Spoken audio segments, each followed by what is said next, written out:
There is strong genetic evidence for the proposition that Paul John KAFEERO is the biological father of the following persons. 1.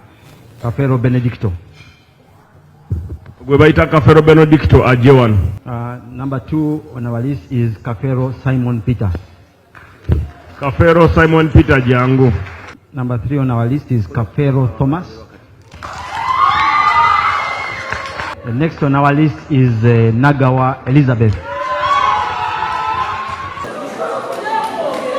Nebaza Honorable Minister Baramu sebo tweyanzege abakulu abakulidde okukola DNA tweyanzege. Simatidde kuŋŋamba nti abaana abajja abana luli n'olwaleero be bakomyewo. Simatidde kitaffe tebandimuzikudde bandimuleseeyo.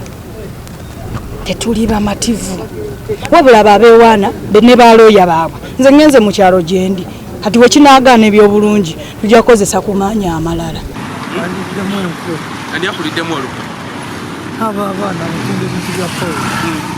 Download the app on App Store or Google Play Store now.